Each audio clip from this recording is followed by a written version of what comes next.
You are no good to anybody if you get detained too, okay? I know, come here, I know.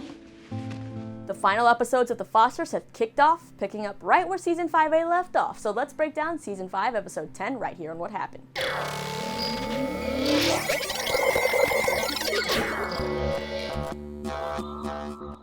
Hey, you beautiful people, Lisa here, and welcome back to my recaps of The Fosters.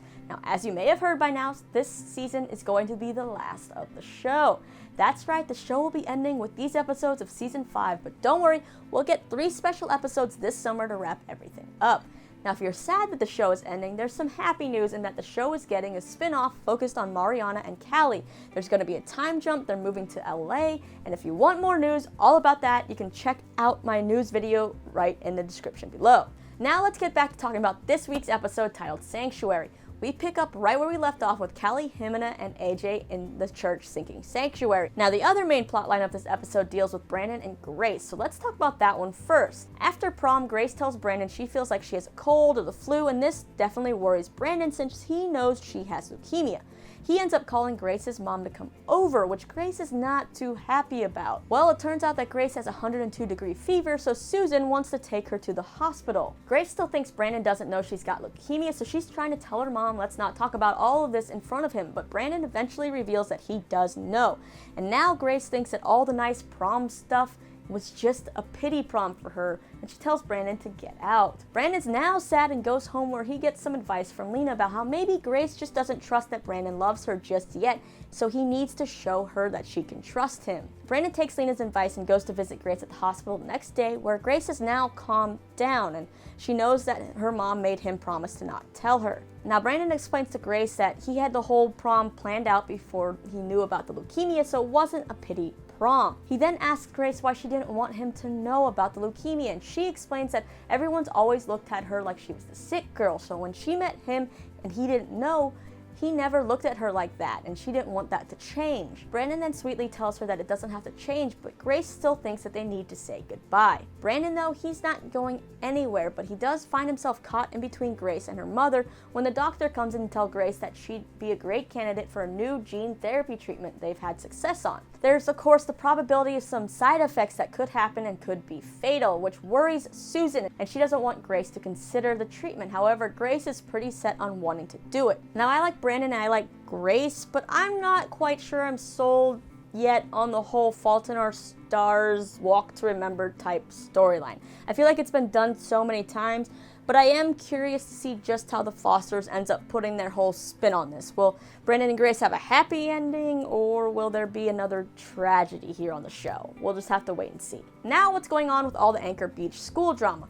Well, all the kids are waiting at the house for news about what's going on with Ximena, Callie, and AJ, and a few things happen. First, Olivia, Logan's girlfriend, asks Emma if everything with Mariana at the prom was an act or not, and Emma ends up saying it was, so Olivia tells Logan, I told you so, because she's, an immature teenager. Emma then reveals that it all started because of a nasty DM that Olivia sent to Mariana, which Logan is like, excuse me, what DM?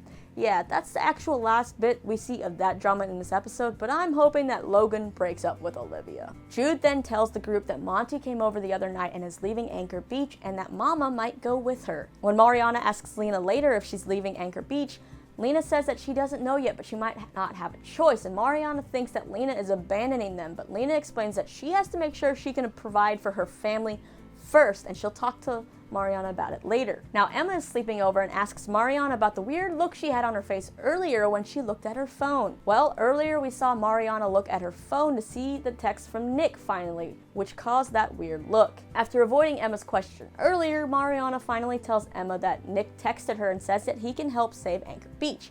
But Emma, rightfully so, doesn't trust Nick. Mariana feels like after hearing what Lena said that she really should find out what Nick knows, and Emma just tells her to not do anything stupid. Well, later when Mariana hears Lena making an appointment to check out the other school, Mariana texts Nick back asking what he knows. All I gotta say is, be careful, Mariana. As for Jude and Noah, Noah sleeps over and comforts Jude, who is worried about not knowing if Callie is okay or not. Noah tells Jude that everything's going to be fine and that he's always there for Jude, and they exchange some I love yous and fall asleep, and it's a really sweet little scene there. I love you. I love you too. Moving on to the main drama now. AJ, Callie, and Ximena are at the church and making calls. AJ calls his girlfriend to explain what happened, and of course she's not too happy with him. Callie doesn't want to call Aaron, and Ximena has been trying to call her family, but no one is answering, so now she's worrying even more. The next step is for Ximena to call her lawyer. They then see that the ICE agents have turned off their lights outside, and they wonder what's going on. I hope you're here to arrest that girl for escaping custody. Oh, that's right. You can't go in the church without a warrant. So you want me to go get her? Do dirty work for you. Steph shows up where she learns from the agents that Ximena's DACA status has expired. Steph then goes into the church to talk to Ximena, who explains why she waited for so long to reapply and how she did reapply but hasn't heard anything yet. Steph then talks with Callie and tells her that she should have trusted her to handle the situation.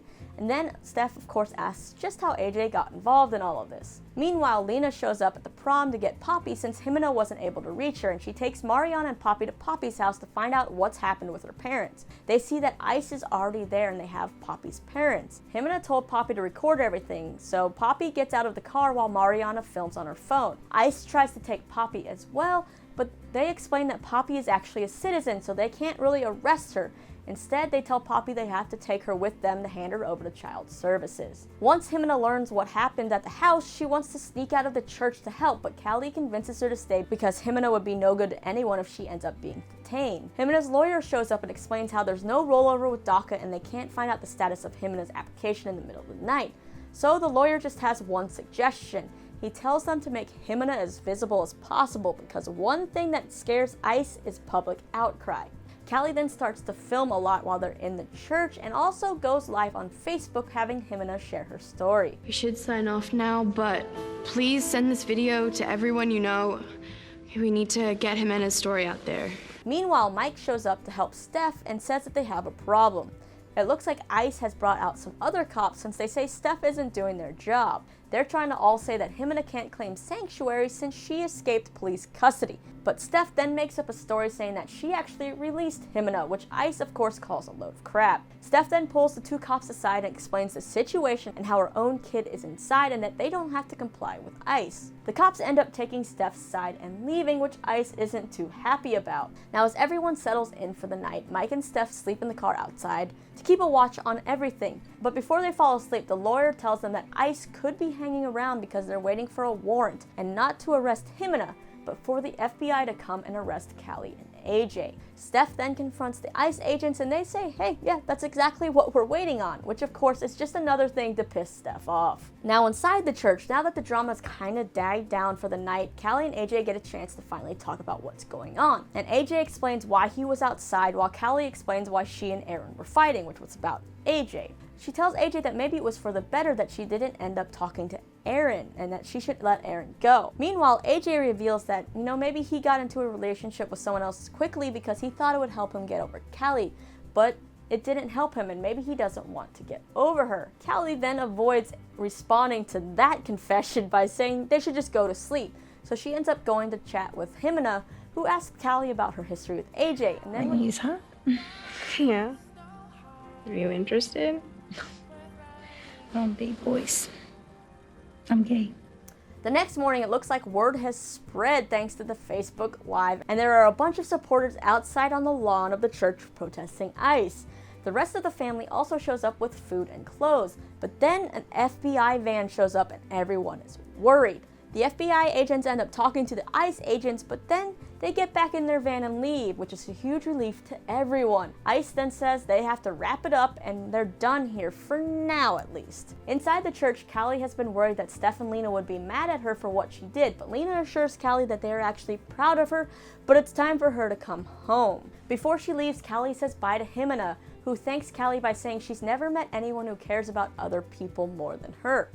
Callie promises she'll come back, and she and AJ then leave the church, and of course Aaron is outside waiting. The two of them go back to the house and have a talk explaining everything that happened, including why AJ was there, and Aaron learns that Callie was going to come talk to him, and they talk through all their problems. But when it comes to them being a couple, Callie says that they should take a step back because they jumped into things too fast, and if they want this to be something, they need to rebuild it from the beginning, which means starting out as friends again, and Aaron even agrees with this plan.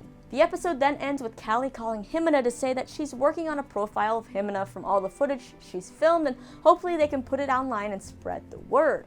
They also reveal that they'll be fostering Poppy until everything gets sorted out. You won't be going through this alone. I promise. You have all of us. Hi, Ximena! Thank you. So we have Ice backing off for now, but we still have Ximena in the church seeking sanctuary, while Callie tries to go and get Ximena's story out to the public. Grace wants to go ahead with experimental treatment, while Lena is making plans to explore her options with the new school. But of course that has Mariana worried so much that she's turning to Nick for help. Now part of me really wants to believe that Nick has gotten help, and maybe he really is trying to help and maybe redeem himself. But of course I'm also worried that, he's not changed at all, which is probably why this storyline makes a good plot line. We also have Steph being highlighted in this episode for getting to breathe a few times, which is how Mike described it. She did it once at the car with Mike when he noticed and pointed it out, and then she did it again towards the end of the episode in the kitchen when no one else saw.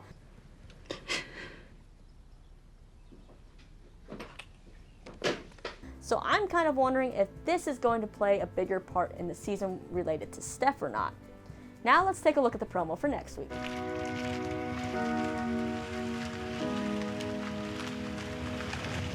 You are my missing piece. I'm falling hard like gravity.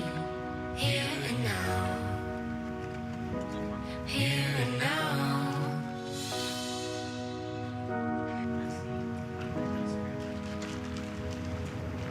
Alright, so what did you think of this mid-season premiere? Did you enjoy it? I thought it had a nice balance of some hand-sweating moments with some really sweet moments between all our characters. Plus, it really sets up for what we're going to see in the last season of the show.